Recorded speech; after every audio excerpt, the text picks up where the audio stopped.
तया जाबे गोरी वो पूछत पूछत मोरना तया जाबे गोरी वो पूछत पूछत मोरना।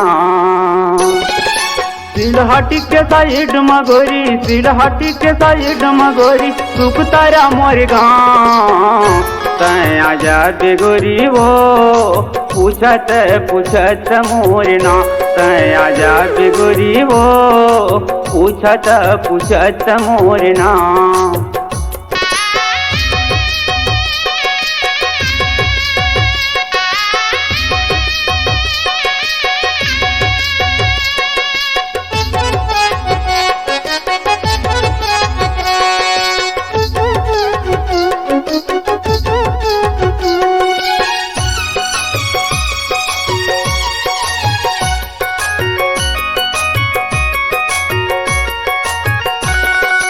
बड़े बिहनियल सोच के उड़था जात धन हडोली वो जात धन हडोली मो।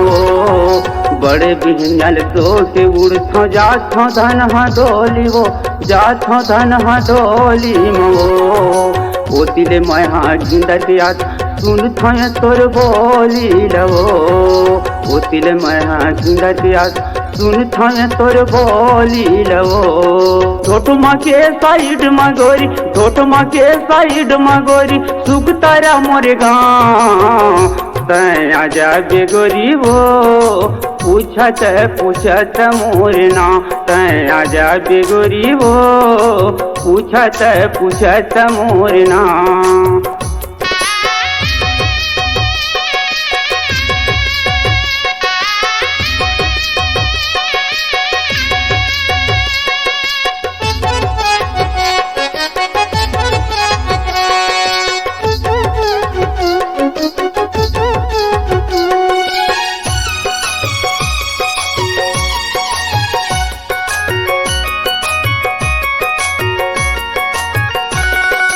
मेरा बुढ़त में जात हूँ और मधु के दुकान माँ मधु के दुकान माए वो तेरा बुढ़ ले जात हूँ मैं हाँ मधु के दुकान माँ मधु के दुकान माए वो। हरे खंगे माया बढ़ जात हूँ बिड़ोरा के बाजार माँ बिड़ोरा के बाजार माए वो। हरे खंगे में यौ बढ़ जाता हूँ बिड़ोरा के बाजार माए वो। ढोटमा के साइड मगोरी ढोटमा के साइड मगोरी सुख तारा मोर गाँव तया जाबे गोरी वो पूछत पूछत मोरना तया जाबे गोरी वो पूछत पूछत मोरना।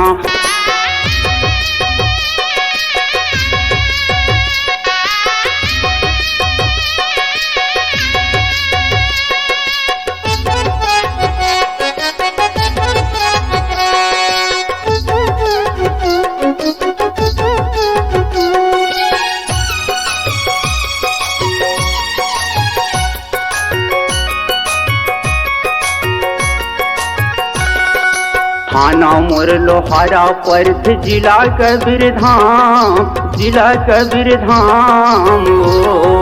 थाना मोर लोहारा पर्थ जिला कबीरधाम गाँव के निकलती रहता गाँव के निकलती रहता कुमत है मोर नाम तया जाबे गोरी वो पूछत पूछत मोरना तया जाबे गोरी वो पूछत पूछत मोरना तया जाबे गोरी वो पूछत पूछत मोरना तया जाबे गोरी वो पूछत पूछत मोरना।